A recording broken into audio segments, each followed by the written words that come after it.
a great person, and I always knew he was a great person. It was just that, you know, he was an addict. My grandmother was called Doris, and she was known as Dolly.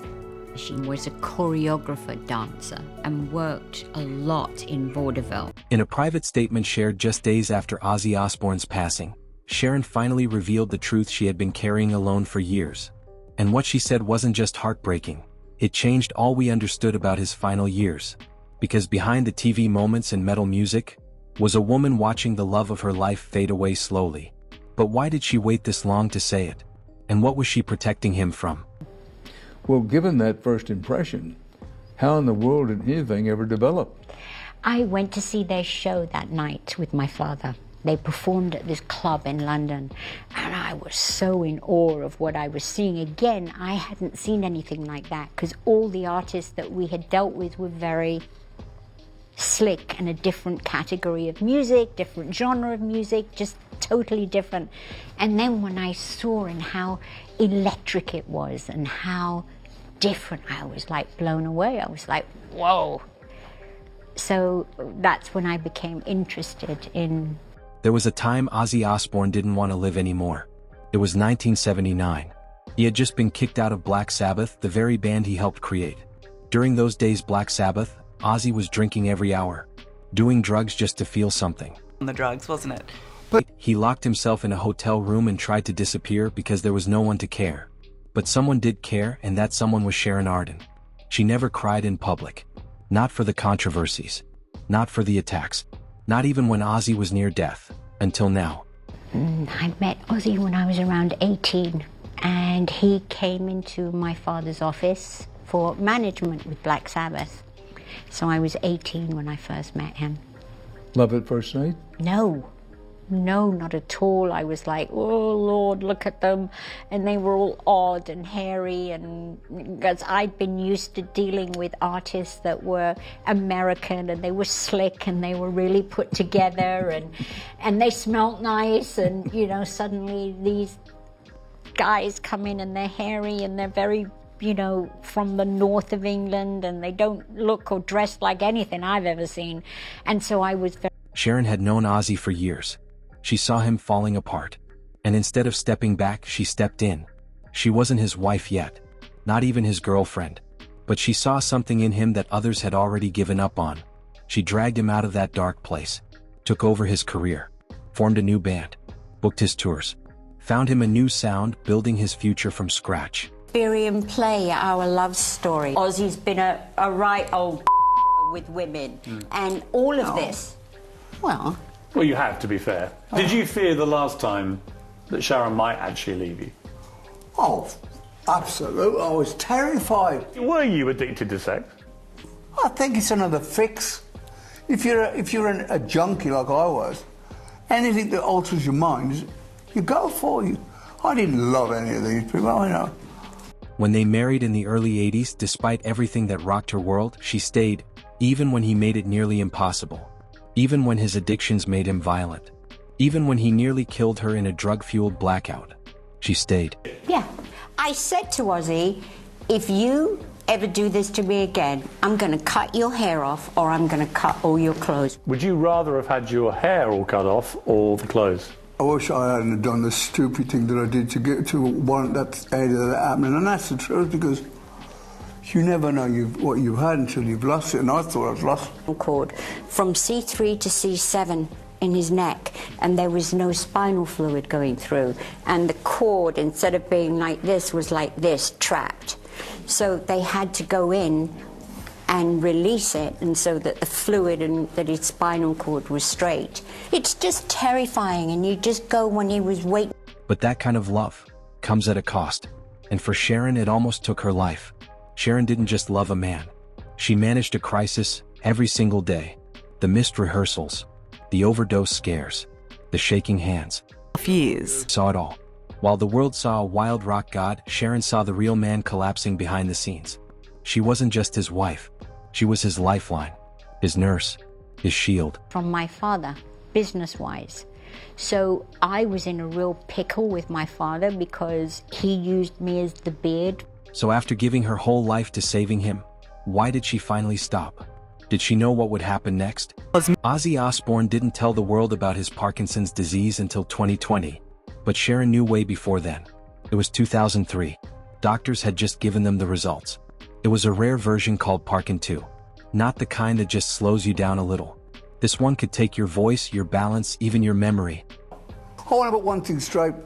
It's been put in the papers that they discovered I had Parkinson's when I had the fall. Well, I've known about the Parkinson's since 2003, and I've had it all my life. And the Parkinson's I have, it's not like the Michael J. Fox one. What is it called, sir? It's called Parkin 2. It's a gene that Ozzy was born with. And of course, Ozzy couldn't get anything normal. It's very rare. And its path isn't like normal Parkinson's that we all know. The fluid, explain it, sir. Okay, when Ozzy had his... Will you stop picking the nail polish off those bloody nails? Sharon sat beside him in that room and didn't cry. She asked questions, took notes, and then made a decision that would change everything. She told no one. Not their fans. Not the press. Not even close friends. She wanted Ozzy to keep living without being pitted. Without people staring at him like he was already gone. So for nearly 17 years, she covered it up. Anything. I have never known pain like it, ever. I mean, my neck's bad now, but I thought I'd been beaten up. You know, it was agony for about 5 months. How worrying has this been for you as a family? Really, I mean, beyond. It's not even worrying. It's like just a change of life. She found the best clinics, scheduled private surgeries in secret, flew him to Switzerland for experimental treatments. When he shook on stage, she blamed old injuries. When he forgot lyrics, she said it was stress. She kept him looking strong, even as he slowly lost control of his body. And that's what made it so painful. When I fell on the floor, I remember thinking, you've done it now, Ozzy. So I said to Sharon, can you phone an ambulance? I think I've broken my neck again. She was out that bed like a flash, running, screaming around the house. I saw it happen in slow motion. He'd like gone down, didn't put his arms out to break the fall, just bang! The fall trapped his spinal cord from C3 to C7 in his neck, and there was no spinal fluid going through. And the cord, instead of being like this, was like this, trapped. So they had to go in and release it, and so that the fluid and that his spinal cord was straight. It's just terrifying, and you just go when he was waiting to be seen by the doctor and he was just laying there. They said if he doesn't have it, he could get, the damage could lead to paralysis. Every stumble, every bad review, every time someone called him washed up, Sharon already knew the real reason, but she never said a word, because if she admitted it to them, she'd have to admit it to herself. That the man she loved was already fading. And maybe that's why she waited so long. What point does protecting someone turn into pretending? And when did Sharon realize she couldn't keep the truth hidden anymore? I got some really good, caring friends in my life, which is, you can't beat that. Slash texts me, my band's been supportive. Elton calls every week. Does he? Every week. Does he really? Every week. Yes. In early months of 2025, something unexpected happened. Ozzy announced he was getting back on stage, one last time. The world was shocked. He had already canceled his farewell tour. His Parkinson's had worsened. He could barely walk without help. Doctors said performing could trigger another collapse. But Ozzy didn't care. He told Sharon this show wasn't for the fans but for her.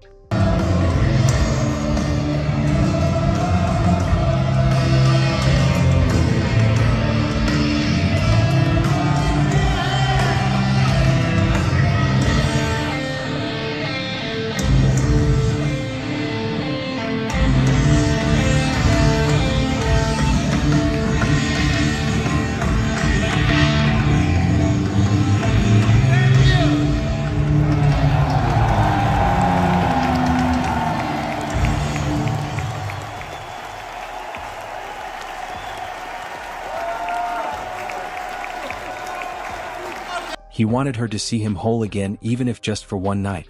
Not the sick, fading Ozzy. The real man she married. So Sharon did what she'd always done. She made it happen. She flew the band out. Booked the venue in Birmingham, the city where it all started. She arranged security, stage design, backup medical teams.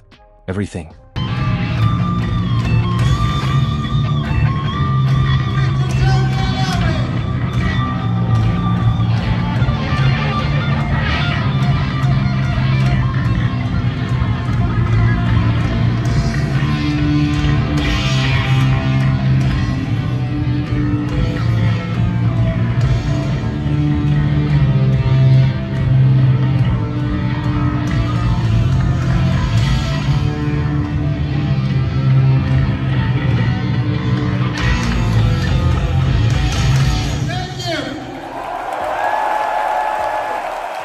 And on that night, she stood behind the curtain, watching and crying.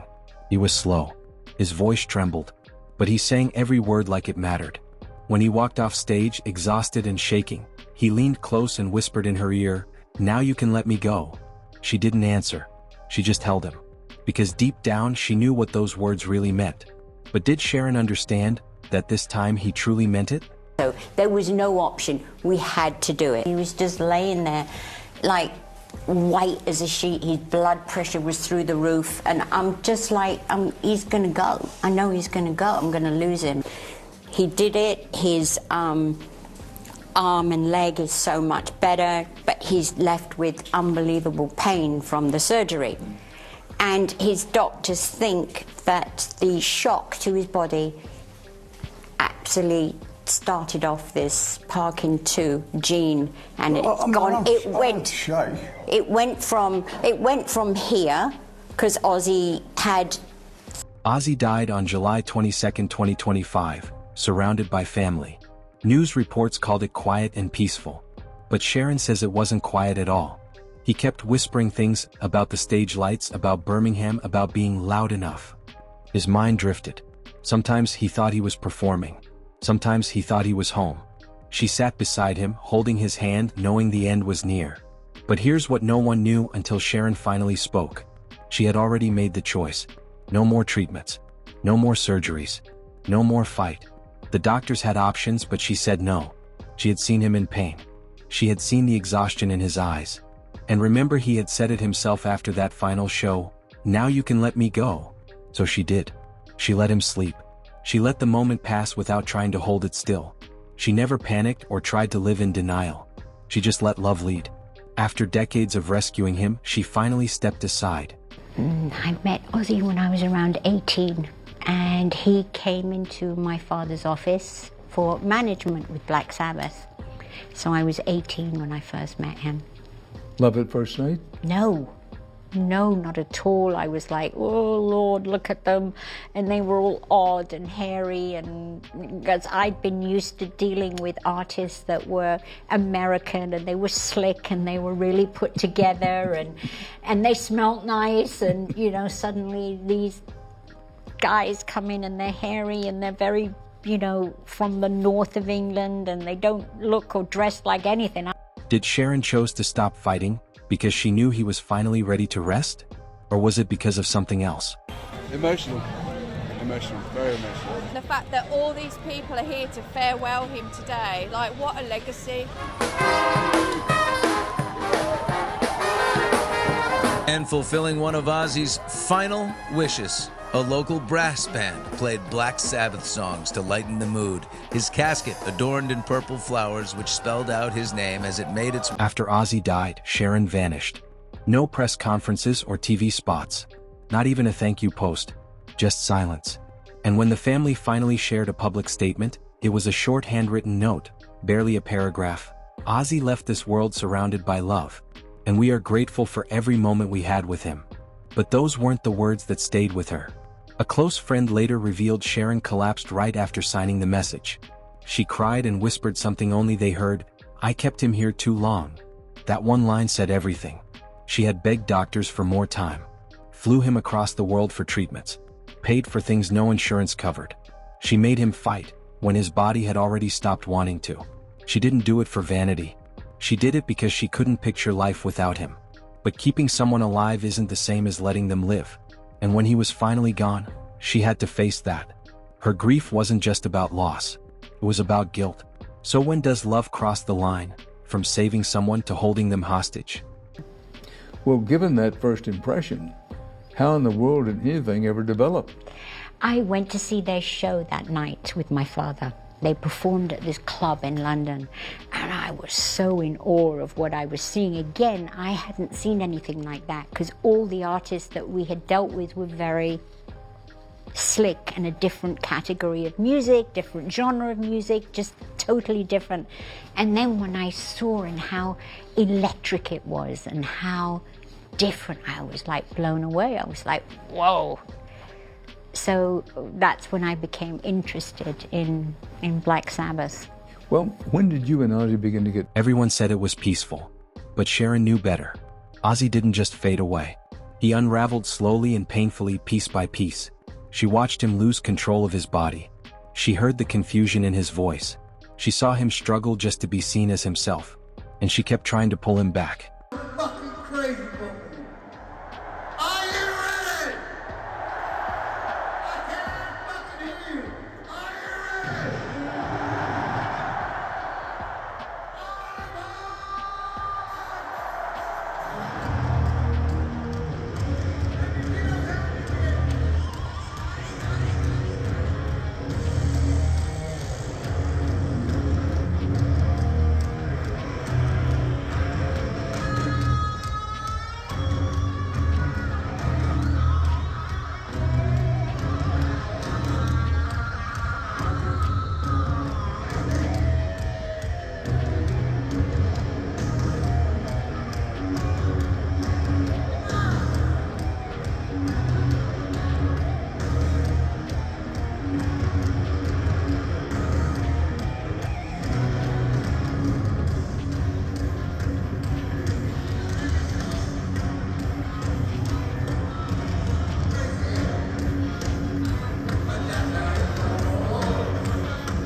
The world saw his final concert, his final photo, his final breath. But Sharon had been saying goodbye for years. Not to the man, but to the moments, the laughter, the mischief, the fire in his eyes. Sharon didn't lose her husband in a moment. She lost him in inches. And maybe the most painful truth of all is that the strongest kind of love is the one that knows when to let go. We all watched Ozzy Osbourne's journey. The crazy music, the riffs and runs, etc.